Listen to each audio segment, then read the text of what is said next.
السلام علیکم ورحمۃ اللہ وبرکاتہ نحمده ونصلي على رسوله الكريم اللهم صل على محمد وعلى آل محمد كما صليت على إبراهيم وعلى آل إبراهيم إنك حميد مجيد اللهم بارك على محمد وعلى آل محمد كما باركت على إبراهيم وعلى آل إبراهيم إنك حميد مجيد۔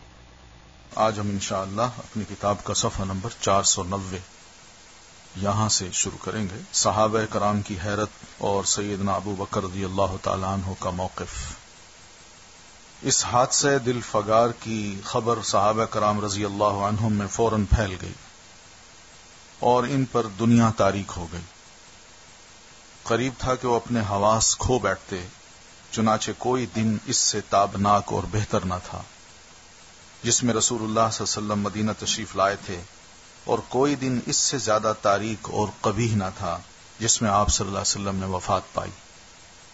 صحابہ کرام رضی اللہ عنہم رو رو کر اس طرح آہیں بھر رہے تھے جیسے حاجیوں کا شور برپا ہو۔ ادھر سیدنا عمر رضی اللہ تعالیٰ عنہ کھڑے ہو کر مسجد میں فرما رہے تھے کہ رسول اللہ صلی اللہ علیہ وسلم اس وقت تک وفات نہیں پائیں گے جب تک کہ اللہ تعالیٰ منافقین کو فنا نہ کر دے، اور اس شخص کو قتل کرنے کی دھمکیاں دے رہے تھے جو یہ کہے کہ آپ صلی اللہ علیہ وسلم وفات پا گئے ہیں۔ صحابہ کرام رضی اللہ عنہم ان کے گرد مسجد میں حیرت اور غم کی تصویر بنے موجود تھے۔ جب سیدنا ابو بکر رضی اللہ تعالی عنہ نے صبح کو آپ کی مرض میں کمی دیکھی تو صنح میں واقع اپنے مکان میں چلے گئے۔ انہیں آپ کی وفات کی خبر وہیں ملی تو اپنے گھوڑے پر سوار ہو کر آئے اور اتر کر مسجد نبوی میں داخل ہوئے۔ لوگوں سے کوئی بات نہ کی، سیدھے سیدہ عائشہ رضی اللہ عنہا کے حجرے میں تشریف لے گئے اور رسول اللہ صلی اللہ علیہ وسلم کا قصد فرمایا، یعنی آپ ہی کی طرف گئے۔ آپ کا جسد مبارک دھاری دار یمنی چادر سے ڈھکا ہوا تھا۔ انہوں نے چہرہ مبارک کھولا، اسے چوما اور روئے۔ پھر فرمایا، میرے ماں باپ آپ پر قربان، اللہ آپ پر 2 موتیں جمع نہیں فرمائے گا۔ جو موت آپ پر لکھ دی گئی تھی وہ آپ کو آ چکی۔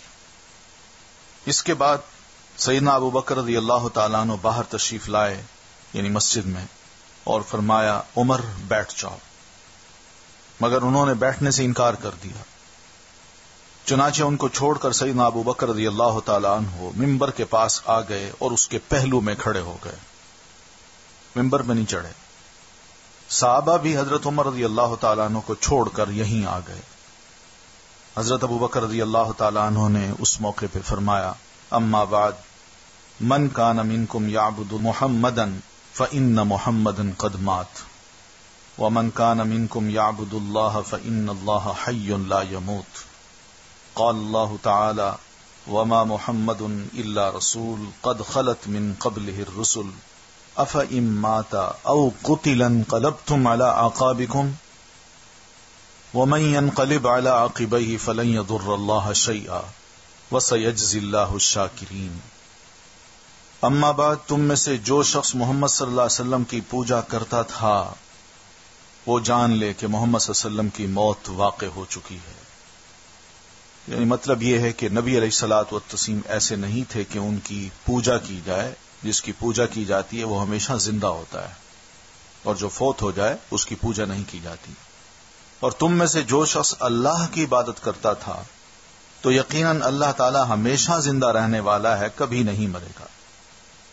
اللہ کا ارشاد ہے، محمد نہیں ہے مگر رسول، ان سے پہلے بھی بہت سے رسول گزر چکے، تو کیا اگر ان کی موت واقع ہو جائے یا وہ شہید ہو جائیں تو تم لوگ اپنی ایڑیوں کے بل پلٹ جاؤ گے؟ اور جو شخص اپنی ایڑیوں کے بل پلٹ جائے تو وہ اللہ کو کچھ نقصان نہیں پہنچا سکتا، اور عنقریب اللہ شکر کرنے والوں کو جزا دے گا۔ یعنی اللہ کے دین کو نقصان نہیں پہنچا سکتا، وہ اپنا نقصان ہی کرے گا۔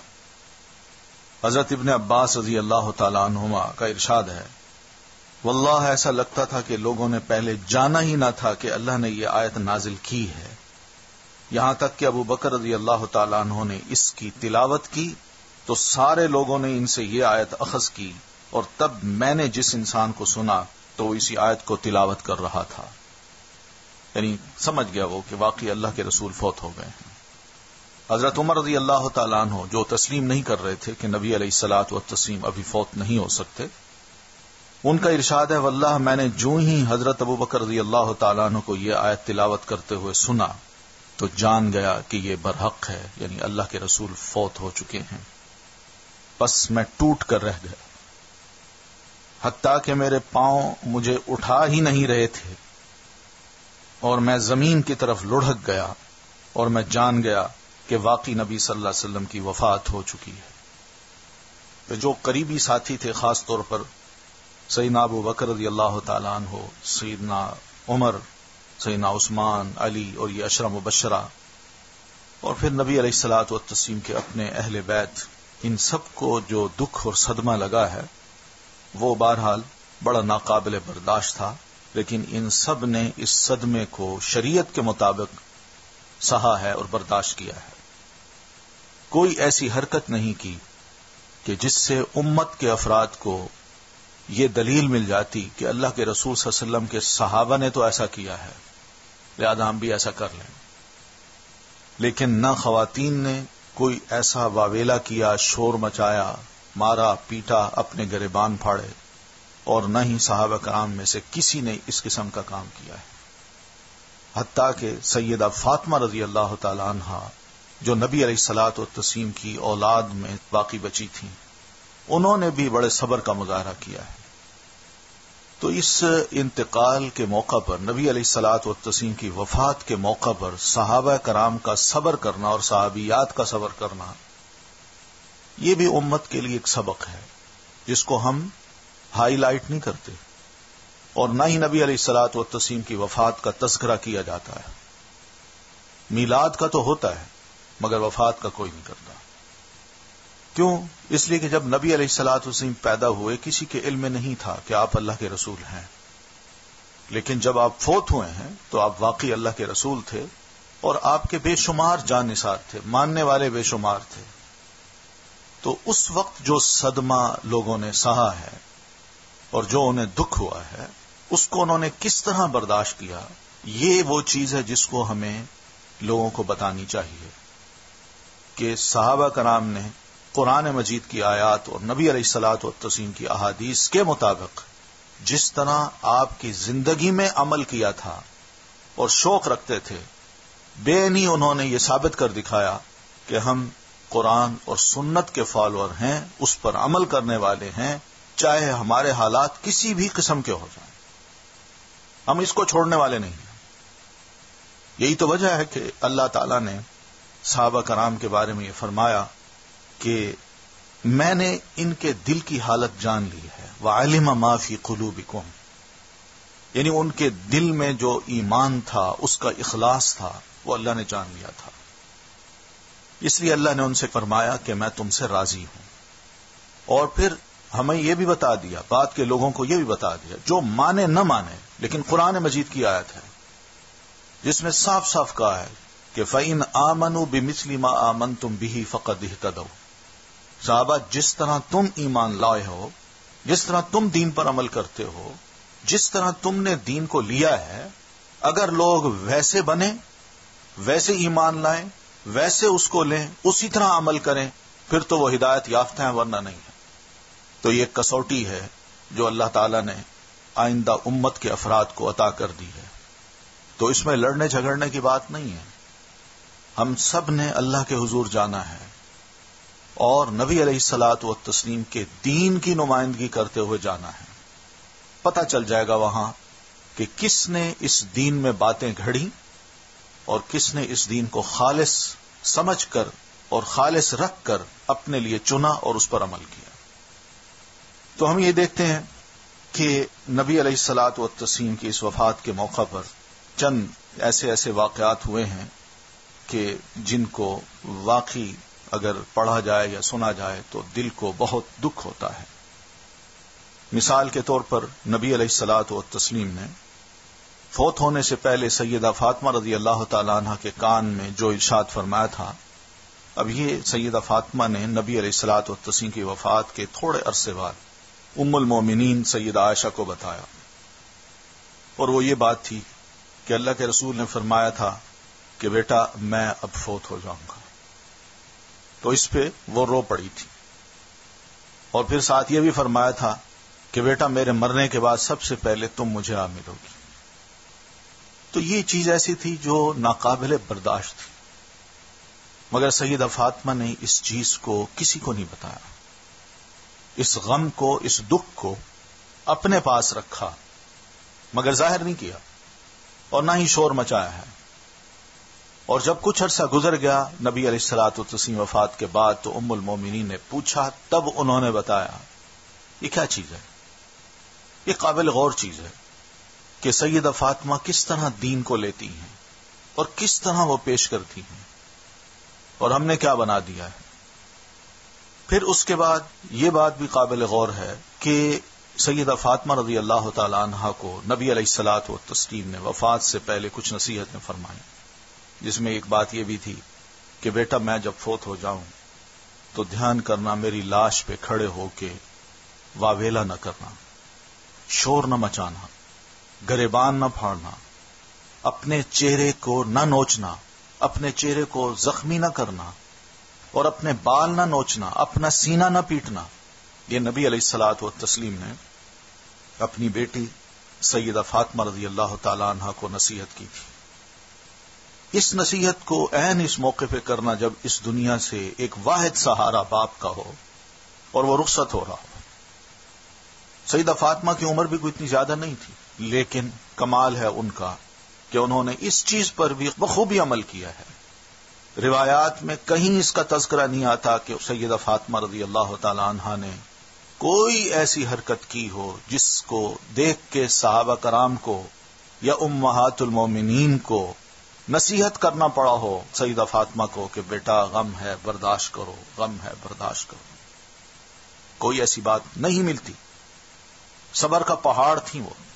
ہاں اتنا ضرور ملتا ہے کہ ابو ایوب انصاری رضی اللہ تعالیٰ عنہ نبی علیہ الصلوۃ والتسلیم کی تدفین کے بعد جب واپس اپنے گھر پلٹ رہے ہیں تو سیدہ فاطمہ رضی اللہ تعالیٰ عنہ اپنے گھر میں اپنے کمرے میں تشریف فرما تھیں، پردہ لٹکا ہوا ہے، باہر گلی سے جب ان کو گزرتے دیکھا تو اتنے لفظ ضرور کہے، فرمانے لگیں چچا جان کیف طابت انفسکم ان تحثوا التراب علی قبر رسول اللہ، تمہارے دلوں نے یہ کیسے برداشت کر لیا کہ تم اللہ کے رسول صلی اللہ علیہ وسلم کو قبر میں دفن کر کے اوپر مٹی ڈال کے چلے آئے، اتنے لفظ کہے۔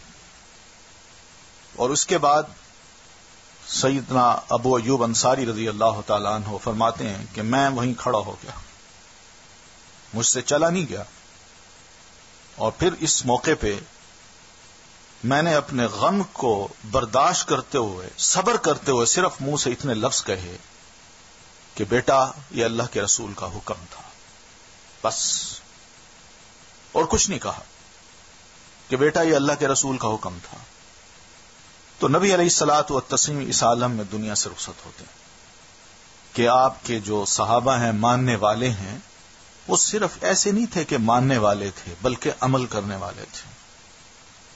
اس طرح کے بے شمار واقعات ہیں جو احادیث کتابوں میں ملتے ہیں، جن کو پڑھ کے واقعی ہم مسلمانوں کے لیے بہت سے زیادہ اسباق ہیں جن کو ہم نے بالکل چھوڑا ہوا ہے، فراموش کیا ہوا ہے، اور یہی وجہ ہے کہ ہم مسلمانوں میں ہمارے ہاں جب خدا نخواستہ کوئی فوتگی ہوتی ہے تو ہم حدوں کو پھلانگ جاتے ہیں، کوئی شہادت ہوتی ہے تو حدوں کو پھلانگ جاتے ہیں، کوئی حادثہ ہوتا ہے تو حدوں کو پھلانگ جاتے ہیں، اور اسی کو اسلام اور کفر کا مسئلہ سمجھ لیتے ہیں، جبکہ یہ باتیں ایسی نہیں ہیں۔ قرآن مجید کی اسی آیت کو جس کو سیدنا ابو بکر رضی اللہ تعالیٰ عنہ نے پڑھا تھا، اسی کو اگر پڑھ لیں، یہ قرآن کا حکم ہے، وما محمد الا رسول، محمد صلی اللہ علیہ وسلم تو صرف ایک رسول ہیں، یعنی ہم نے آپ کو آپ کی پرسنالٹی جو ہے اس حیثیت سے نہیں لینا بلکہ آپ کو بحیثیت رسول کے لینا ہے۔ یہ جو شخصیت ہے یہ تو آتی جاتی ہے، اس وجود کو جو نبی علیہ الصلوۃ والتسلیم کا ہے اس کو دوام حاصل نہیں ہے، اس میں تو فوت ہو جانا ہے، لیکن آپ کی رسالت جو ہے وہ قیامت تک باقی ہے۔ تو کیا ہم نبی علیہ الصلوۃ والتسلیم کی جو شخصیت ہے، آپ کا جو وجود ہے، اس کو مانتے ہیں یا آپ کو بحیثیت رسول کے مانتے ہیں؟ یہ آیت کا مطلب ہے۔ اس لیے آگے سمجھایا افإمات او قتل انقلبتم علی اعقابکم، کیا اللہ کا رسول اگر فوت ہو جائے، یعنی گھر میں بیمار ہو کے فوت ہو جائے، ماتا کا لفظ ہے، ماتا کا. ہم لوگ تو شرماتے ہیں بلکہ اس کو گستاخی سمجھتے ہیں کہ نبی علیہ الصلوۃ والتسلیم کے لیے ایسے لفظ استعمال کریں کہ آپ کو موت آ گئی یا آپ فوت ہو گئے، اور سمجھتے ہیں کہ یہ بڑا برا عقیدہ ہے، گستاخانہ کلمہ ہے. جبکہ دیکھا جائے تو موت کا لفظ آپ کے لیے استعمال نہ کرنا یہ بہت برا عقیدہ ہے. اس کی وجہ یہ ہے کہ اللہ ہی حی اور قیوم ہے. اس نے کہا مجھے موت نہیں آ سکتی، باقی سب کو موت آئے گی. اگر ہم موت کا لفظ اللہ کے علاوہ کسی اور پر بولتے ہیں تو بتائیے کیا ہم اللہ اور اس کو ایک جیسا نہیں بنا دیتے؟ اس طرح کہنے سے اللہ کی وحدانیت اور اس کا حی اور قیوم ہونا ہم تسلیم کرتے ہیں. قرآن نے اس لیے اس لفظ کو استعمال کیا ہے. تو بہرحال سمجھایا ہے کہ اگر آپ کی موت واقع ہو جائے یا آپ اللہ کی راہ میں لڑتے لڑتے شہید ہو جائیں تو کیا تم دین کو چھوڑ دو گے؟ جو چھوڑے گا اپنا نقصان کرے گا، دین کا کچھ نہیں بگاڑے گا. اللہ تعالیٰ دین کے کام کے لیے لوگوں کو منتخب کر لے گا پھر. تو یہ صحابہ کرام کو سمجھایا. یہ آپ کو یاد ہوگا جنگ احد میں جو افواہ اڑی تھی کہ اللہ کے رسول صلی اللہ علیہ وسلم شہید ہو گئے تو چند صحابہ نے یہ کہا کہ اب کیا لڑنے کی ضرورت ہے، اب تو فوت ہو گئے، اب تو شہید ہو گئے، چلو واپس چلتے ہیں. اس موقع پہ یہ آیت اتری تھی اور سمجھایا تھا مسلمانوں کو کہ مستقبل میں ایسا حادثہ اگر پیش آئے کہ آپ صلی اللہ علیہ وسلم فوت ہو جائیں تو دھیان کرنا اپنے دین کو قابو میں رکھنا ہے. پھر خلافت کے لیے ابو بکر رضی اللہ تعالیٰ عنہ کا انتخاب. رسول اللہ صلی اللہ علیہ وسلم کی وفات کے بعد سب سے اہم مسئلہ یہ تھا کہ ایک امیر منتخب کیا جائے جو عوام اور ملک کے معاملات چلانے کے لیے آپ کا جانشین ہو. سیدنا علی ابن ابی طالب رضی اللہ تعالیٰ عنہ یہ سمجھتے تھے کہ وہ جانشینی کے زیادہ حقدار ہیں کیونکہ وہ نبی صلی اللہ علیہ وسلم کے خاص قریبی ہیں. چنانچہ وہ حضرت زبیر نیز بنو ہاشم کے کچھ لوگ حضرت فاطمہ کے مکان پر جمع ہوئے، جبکہ انصار نے اپنے میں سے ایک امیر منتخب کرنے کے لیے سقیفہ بنی ساعدہ میں اجتماع کیا. باقی مہاجرین حضرت ابو بکر و عمر رضی اللہ تعالیٰ عنہ کے پیچھے ہو لیے. حضرت ابو بکر رضی اللہ تعالیٰ عنہ اور عمر یہ دونوں سقیفہ بنی ساعدہ تشریف لے گئی. ایک محلہ تھا سقیفہ بنی ساعدہ، تو اس میں انصار موجود تھے، تو حضرت ابو بکر اور عمر بھی وہیں تشریف لے گئے. ان کے ساتھ حضرت ابو عبیدہ اور دوسرے مہاجرین بھی تھے. وہاں مہاجرین و انصار میں بحث و گفتگو ہوئی. انصار نے اپنی فضیلت اور استحقاق کا ذکر کیا. انہوں نے کہا ہمیں اللہ تعالیٰ نے موقع دیا، ہم نبی علیہ الصلوۃ والتسلیم کو اپنے ہاں لے آئے، آپ کی پروٹیکشن کی، آپ کے لیے جان نثاری کی، اور ہم نے مہاجرین کو بھی اپنا بھائی سمجھ کے ویلکم کیا. اس لیے شاید ہمارا حق زیادہ بنتا ہے کہ نبی علیہ السلام کے وفات کے بعد ہم میں ہی کوئی خلیفہ ہو. حضرت ابو بکر رضی اللہ تعالیٰ عنہ نے فرمایا آپ لوگوں نے جس خیر کا ذکر کیا ہے آپ لوگ واقعی اس کے اہل ہیں، اس میں کوئی شک نہیں. قرآن کی باتیں آپ کے حق میں ہم اس کو مانتے ہیں. لیکن عرب اس کاروبار حکومت کو قریش کے اس قبیلے کے سوا کسی اور کے لیے نہیں جانتے. یعنی کوئی خلیفہ اگر بنے گا تو قریش ہی میں سے ہوگا، اور پھر نبی علیہ الصلوۃ والتسلیم نے بھی یہی فرمایا تھا. یعنی وہ قریش کے سوا کسی اور کی حکمرانی تسلیم نہیں کرتے. اور یہ بھی حقیقت ہے کہ مختلف قبائل تھے، ان قبائل کو بھی اگر ان کے دلوں میں ریسپیکٹ تھی تو قریش کی تھی. کیوں؟ ایک تو حرم کعبہ ان کے پاس تھا، اور دوسرا یہ بھی نبی علیہ الصلوۃ والتسلیم نے بھی فتح کرنے کے بعد اس کی تولیت یا اس کے انتظام و انسلام کا سارا سلسلہ ان قریشیوں کو ہی دیا تھا. تو اس لیے جتنے بھی عرب قبائل ہیں ارد گرد کے، وہ اگر کسی ایک قبیلے کے سربراہ کو بنا دیا جائے اس پورے خطے کا سربراہ تو لوگ اس کو تسلیم نہیں کریں گے. ہاں قریشیوں کو تسلیم کریں گے. یہ آپ یاد رکھیں. وہ عرب میں نسب اور گھرانے دونوں لحاظ سے افضل ہیں، سارے عرب میں ان کی عزت ہے. پھر انہوں نے حضرت عمر اور حضرت ابو عبیدہ کے ہاتھ پکڑے اور فرمایا میں آپ لوگوں کے لیے ان دونوں میں سے کسی بھی ایک کو پسند کرتا ہوں. یعنی یہ دونوں قریشی ہیں، ان میں سے کسی ایک کو آپ خلیفہ چن لیں. اس پر انصار کے ایک آدمی نے کہا ایک امیر ہم میں سے اور ایک امیر آپ لوگوں میں سے ہو جائے، ایک انصاریوں میں سے اور ایک مہاجرین میں سے. اس پر بڑا شور ہوا، آوازیں بلند ہوئیں اور اختلاف کا خطرہ ہو چلا. لیکن آزمائشیں تھیں نا. اسی وقت حضرت عمر رضی اللہ تعالیٰ عنہ نے حضرت ابو بکر سے کہا ہاتھ پھیلائیے. آپ ہاتھ پھیلائیے. حضرت ابو بکر رضی اللہ تعالیٰ عنہ نے ہاتھ پھیلایا اور سیدنا عمر اور مہاجرین اور تمام انصار نے اسی موقع پر ان کی بیعت کر لی. یہاں ان سے بہتر کوئی آدمی نہیں ہے. اور جنہوں نے یہ کہا تھا ہم میں ایک امیر ہو تم میں ایک امیر ہو، تو یہ تھے حضرت سعد رضی اللہ تعالیٰ عنہ، انصار کے لیڈر تھے اور ان کی بڑی عزت تھی پورے انصار میں. تو حضرت ابو بکر رضی اللہ تعالیٰ عنہ نے فرمایا سعد تمہیں یاد ہے کہ نبی علیہ الصلوۃ والتسلیم کے پاس تم بیٹھے تھے، میں بھی تھا، اور رسول اللہ صلی اللہ علیہ وسلم نے تمہیں ہی فرمایا تھا، تمہیں ہی کہا تھا کہ الائمۃ من قریش، کہ امام لیڈر یا خلافت اگر آئے گی تو وہ قریشیوں کو نصیب ہوگی. اس موقع پر سعد نے کہا ہاں مجھے یاد آ گیا، واقعی آپ سچے ہیں. تو اس طرح معاملہ ذرا ٹھنڈا ہوا اور سب نے حضرت ابو بکر رضی اللہ تعالیٰ عنہ کی بیعت کر لی. منگل کے روز رسول اللہ صلی اللہ علیہ وسلم کو کپڑے اتارے بغیر غسل دیا گیا. یہ بھی ایک اللہ کا حکم تھا، اور نبی علیہ الصلوۃ والتسلیم خود بھی یہی چاہتے تھے کہ آپ شرم و حیا سے جس طرح زندگی میں پر تھے، آپ کو اسی طرح وفات کے بعد بھی رکھا گیا. غسل دینے والے حضرات یہ تھے حضرت عباس، حضرت علی اور حضرت عباس کے دو صاحبزادے فضل اور قسم، اور رسول اللہ صلی اللہ علیہ وسلم کے آزاد کردہ غلام شقران، اور حضرت اسامہ بن زید اور حضرت اوس بن خولہ رضی اللہ عنہم. ان سب نے مل کے نبی علیہ الصلوۃ والتسلیم کو غسل دیا. سیدنا عباس رضی اللہ تعالی عنہ اور ان کے دونوں صاحبزادے آپ کی کروٹ بدل رہے تھے. حضرت اسامہ اور شقران پانی بہا رہے تھے اور سیدنا علی رضی اللہ تعالی عنہ غسل دے رہے تھے، اور سیدنا اوس نے آپ کو سینے پر ٹیک رکھا تھا. آپ کو پانی اور بیری کے پتوں سے 3 بار غسل دیا گیا. پانی غرس نامی قباء میں واقع حضرت سعد بن خیثمہ کے کنویں کا تھا. آپ صلی اللہ علیہ وسلم پینے کے لیے بھی اس کنویں کا پانی استعمال فرمایا کرتے تھے. پھر آپ کو 3 سفید سوتی یمنی چادروں میں کفنایا گیا. ان میں کرتا اور پگڑی نہ تھی، بس آپ کو چادروں میں لپیٹ دیا گیا.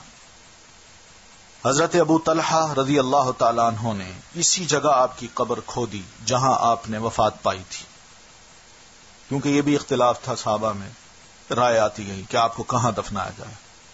تو اس میں بھی کہا گیا، کسی نے کہا جنت البقیع میں دفنایا جائے، کیونکہ بہت سے صحابہ بلکہ آپ کی عزیز بچیاں جو ہیں، بیٹے جو ہیں، وہ سب یہیں دفن ہیں.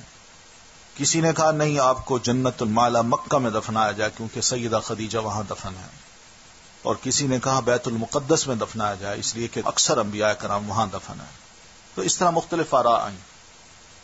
تو حضرت ابو بکر رضی اللہ تعالیٰ عنہ نے اس سارے اختلاف کو ایک حدیث سنا کے ختم کیا، کہ کہا کہ میں نے اللہ کے رسول صلی اللہ علیہ وسلم سے سنا تھا کہ آپ فرماتے تھے کہ النبی یدفن حیث یموت، کہ نبی جہاں فوت ہوتا ہے اس کی خواہش ہوتی ہے کہ مجھے وہیں دفن کیا جائے جہاں اس کی وفات ہوتی ہے.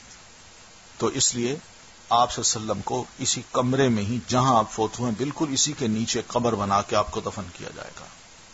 تو سب صحابہ مان گئے. تو یہ قبر آپ کی کھودی گئی. قبر لحد والی کھودی گئی. قبر 2 قسم کی ہوتی ہے. ایک ہوتی ہے جو گڑھا ہوتا ہے، سیدھا ایسے کھودا اور گڑھا کھول دیا اور میت کو اس میں ڈال کے اوپر ہلکی مٹی ڈال کے یا اینٹیں رکھ کے پھر مٹی ڈال کے اس کو دفنا دیا.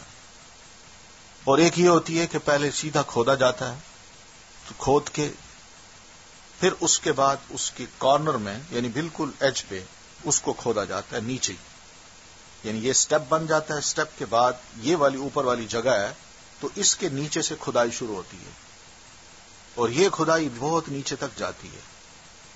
تو یہ لحد ہوتی ہے. تو میت کو اس کھدائی میں ڈال کے اس کے بعد یہ کھدائی جو ہے اس کے جو ساری جگہ ہے اس پہ اینٹیں رکھ کے اس کو بند کر دیا جاتا ہے اور پھر اس پر مٹی ڈال دی جاتی ہے. اس کو کہتے ہیں لحد. تو لحد جو ہے یہ نبی علیہ الصلوۃ والتسلیم کے لیے کھو دی گئی. پھر آپ کی چارپائی قبر کے کنارے رکھ دی گئی. جو قبر تیار ہو گئی، آپ کی بھی تجہیز ہو گئی، تکفین ہو گئی، تو آپ کی چارپائی اب قبر کے کنارے پہ رکھ دی گئی.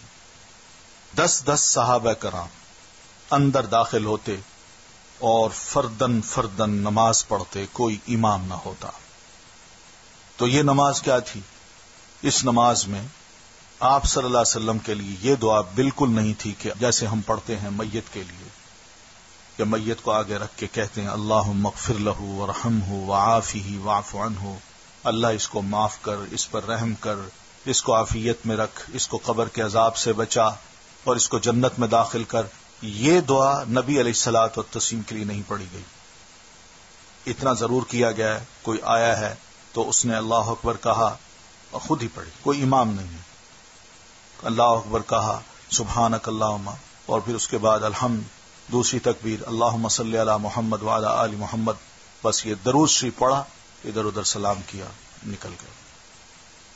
بلکہ درود شریف پڑھتے جاتے تھے، نکلتے جاتے تھے، پڑھتے جاتے تھے، نکلتے جاتے تھے. یہ نبی علیہ الصلوۃ والتسلیم کا نماز جنازہ تھا. اس کی وجہ یہ تھی کہ ہمارا یہ عقیدہ ہے کہ اللہ کا رسول معصوم ہوتا ہے. اللہ کا رسول جب اس دنیا سے رخصت ہوتا ہے تو اس کے رجسٹر میں کوئی گناہ نہیں ہوتا، تو اس کو کہتے ہیں معصوم. آپ نے قرآن مجید میں پڑھا ہے کہ بار بار اللہ تعالیٰ انبیاء کرام کے بارے میں فرماتے ہیں سلام علی ابراہیم، سلام علی الیاسین، سلام فلاں.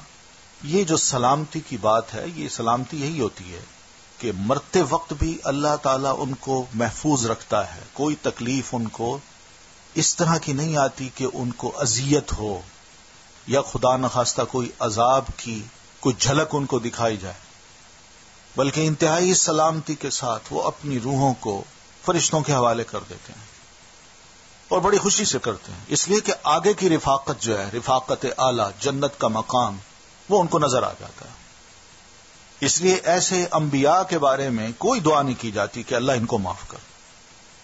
لیکن انبیاء کے علاوہ جو بھی ہے، چاہے نبی کا باپ ہے، نبی کا بیٹا ہے، نبی کی بیٹی ہے، نبی کا رشتہ دار ہے، وہ معصوم نہیں ہوتے.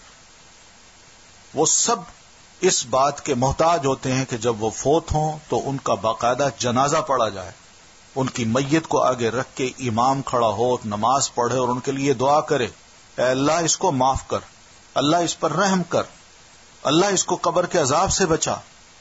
یہ سب دعائیں کی جاتی ہیں، لیکن نبی کے لیے نہیں کی جاتی. اس لیے نبی اور نبی کی اولاد کے درمیان بڑا فرق ہوتا ہے. یہ ٹھیک ہے نبی کی اولاد ہے، لیکن وہ نبی جیسی نہیں ہے، نبی کا مقام اس کو نہیں مل سکتا. تو یہ فرق ضرور ملحوظ رکھنا چاہیے ہمیں. اس لیے علیہ السلام کا جو لفظ ہے یہ انبیاء کے لیے بولا جاتا ہے. علی علیہ السلام، حسین علیہ السلام یہ نہیں کہہ سکتے.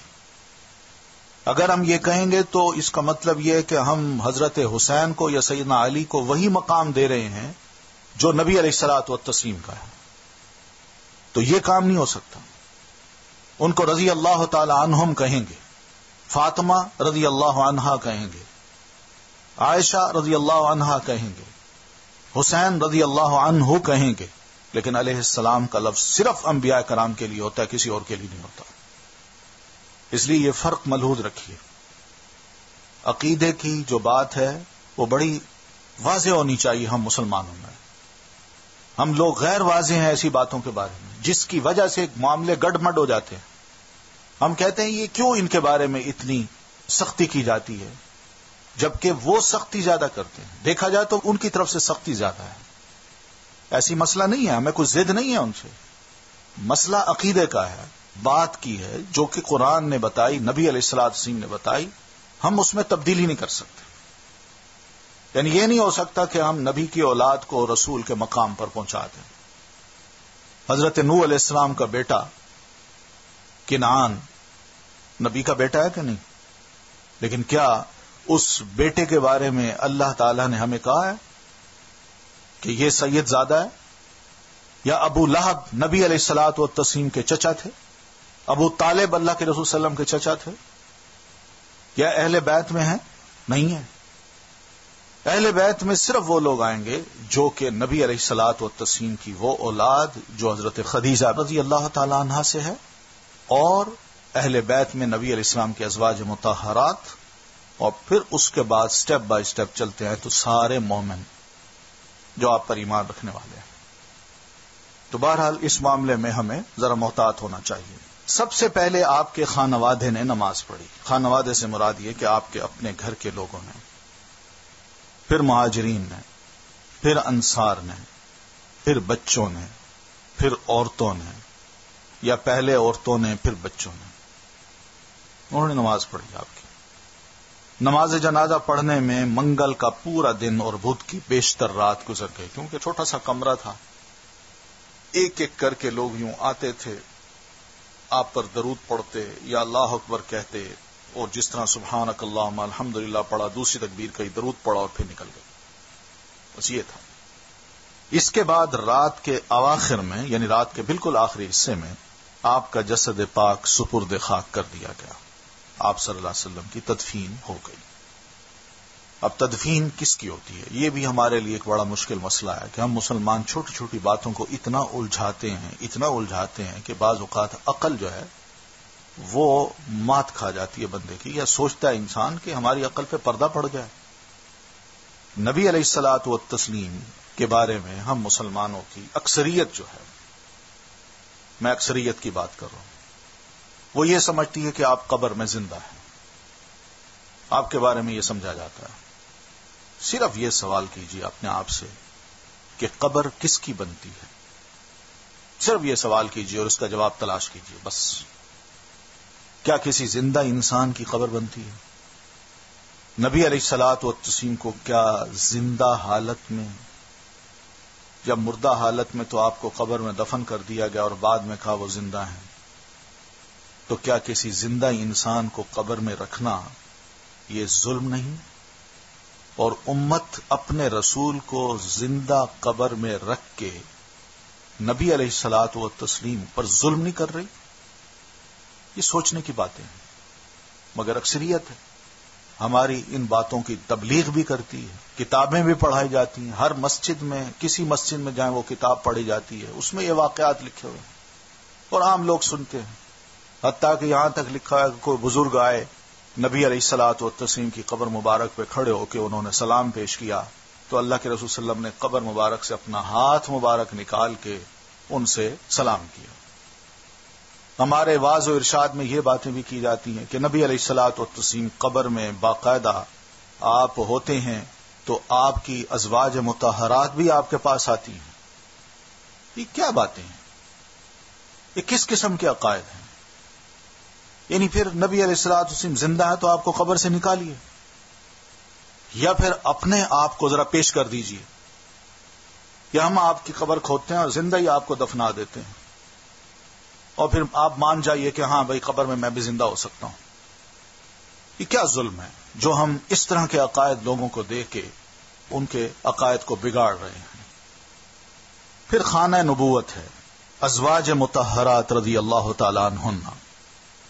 مختلف اوقات میں نبی صلی اللہ علیہ وسلم کی کل 11 یا 12 بیویاں ہوئی ہیں، ان میں سے 9 بیویاں زندگی کے آخر میں آپ کے ساتھ موجود تھیں اور 2 یا 3 بیویاں آپ کی زندگی ہی میں وفات پا گئی تھیں۔ نیچے ان سب کا مختصر تذکرہ کیا جاتا ہے۔ ام المومنین حضرت خدیجہ بنت خویلد رضی اللہ عنہا، یہ پہلے گزر چکا ہے کہ نبی صلی اللہ علیہ وسلم نے جس وقت ان سے شادی کی تھی ان کی عمر 40 برس اور آپ کی عمر 25 برس تھی، یعنی حضرت خدیجہ 15 سال آپ سے بڑی تھی اور 2 مرتبہ پہلے بیوہ ہو چکی تھی، اور نبی علیہ الصلوۃ والتسلیم نے پہلے شادی بالکل نہیں کی تھی، 25 سال کی عمر ہو چکی تھی، تو یہ آپ کی پہلی شادی تھی جو انہوں نے حضرت ام المومنین خدیجہ رضی اللہ تعالی عنہا سے کی۔ حضرت ابراہیم رضی اللہ عنہ کے سوا آپ کی تمام اولاد انہی کے بطن سے تھی، یعنی ابراہیم ماریہ قبطیہ سے تھے، مگر باقی سب بچے وہ حضرت خدیجہ رضی اللہ تعالی عنہا سے تھے۔ آپ کے علم ہے کون کون تھا، کتنی بچیاں تھیں اور کتنے بچے تھے؟ 4 بیٹیاں تھیں اور 2 بیٹے تھے، تو یہ عبداللہ اور القاسم نام کے تو عبداللہ کے اور نام بھی ہیں، طاہر اور طیب بھی ہیں، یہ عبداللہ کے نام تھے، لیکن قاسم جو دوسرے تھے، اس لیے آپ کی کنیت ابو القاسم تھی۔ تو حضرت ابراہیم رضی اللہ عنہ کے سوا آپ کی تمام اولاد انہی کے بطن سے تھی، اور آپ نے ان کے جیتے جی کوئی دوسری شادی نہیں کی۔ رمضان سن 10 نبوت میں 65 سال کی عمر میں ان کی وفات مکہ میں ہوئی، اور انہیں حجون میں دفن کیا گیا، جس کو بعد میں یعنی ایک قبرستان تھا جس کو جنت المالا کہتے ہیں۔ تو یہ تھی حضرت خدیجہ بنت خویلد۔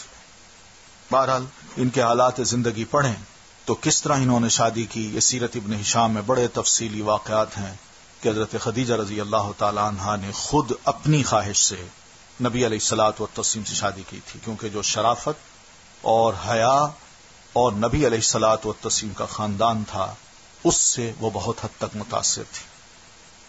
پھر اس کے بعد ام المومنین حضرت سودا بنت زمعہ ہیں، یہ اپنے چچا زاد بھائی سکران ابن عمرو کے نکاح میں تھیں۔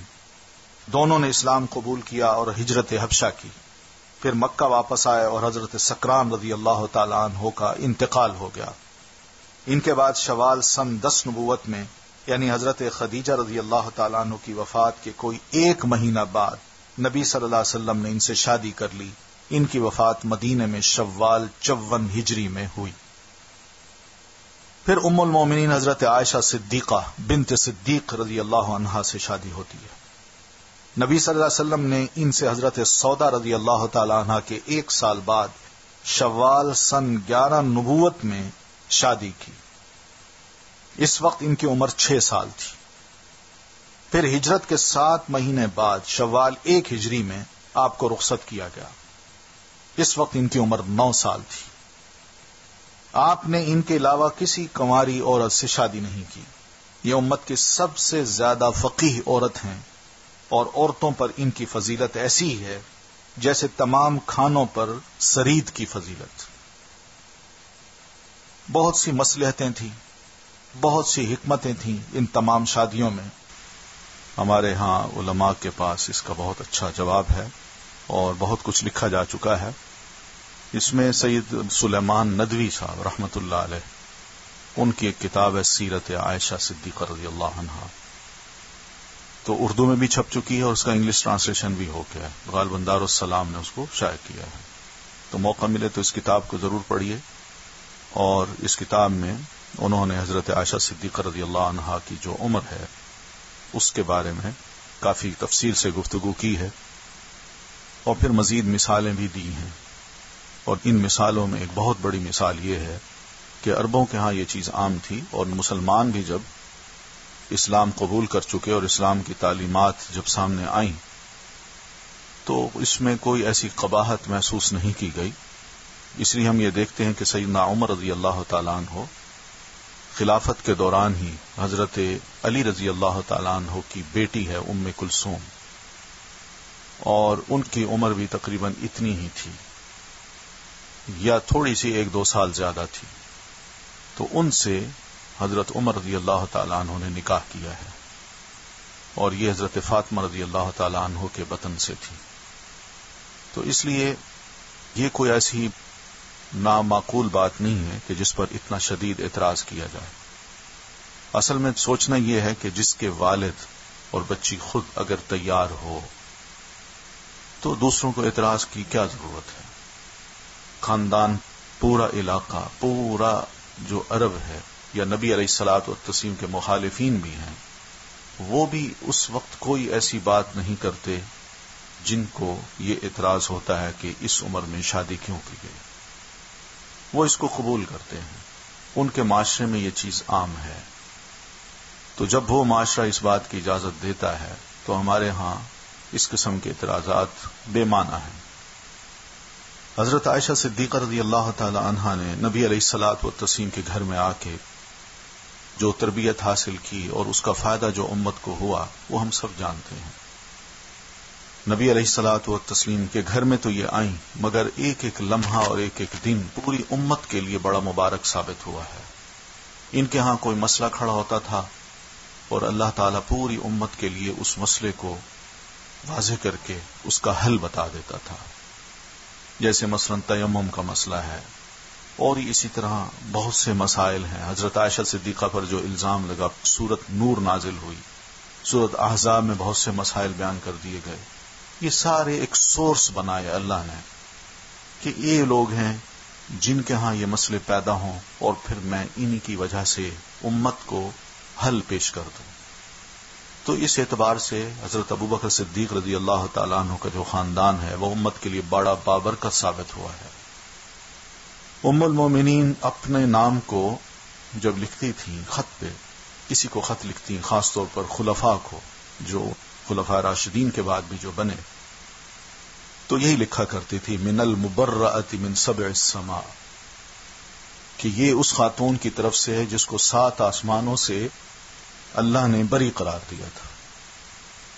یہ لفظ لکھ کے اپنا نام نہیں لکھتی تھی، بس یہ لکھتی تھی من المبرأۃ من سبع السماء.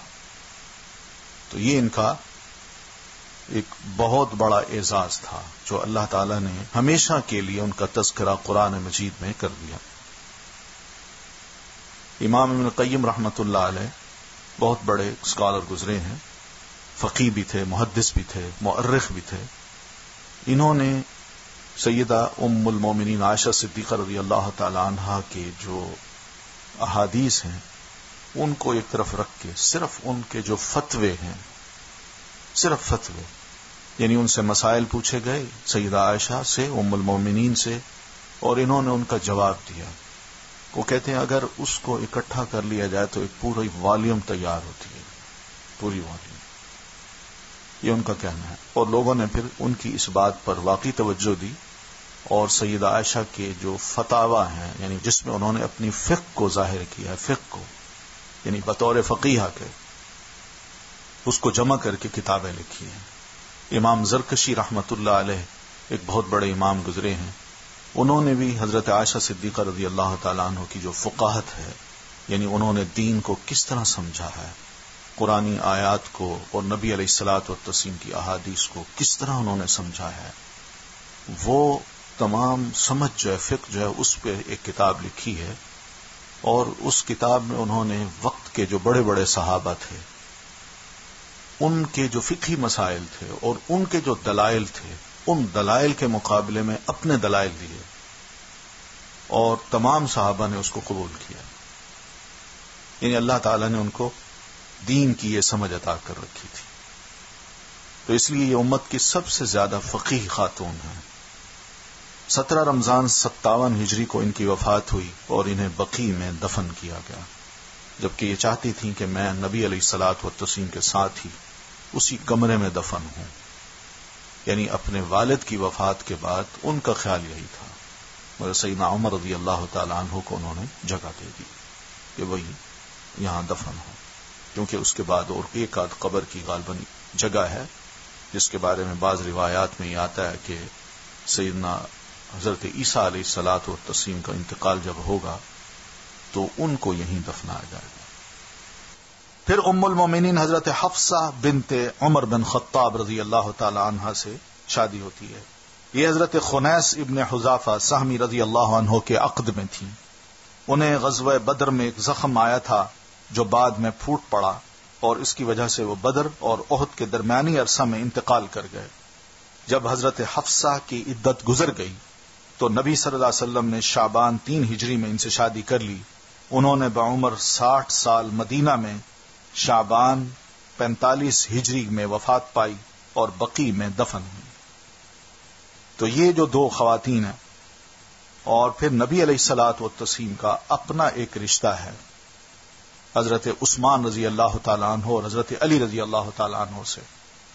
ان چاروں رشتوں کے بارے میں کسی نے بڑی خوب بات کہی ہے، یہ لکھا ہے کہ خیر الناس الذی بنتہ فی بیتہ. لوگ جھگڑتے ہیں نا کہ چاروں صحابہ میں کون سب سے زیادہ افضل ہے، تو اس کا جواب انہوں نے یہ دیا کہ بہترین شخص وہ ہے جس کی بیٹی اس کے گھر میں ہے.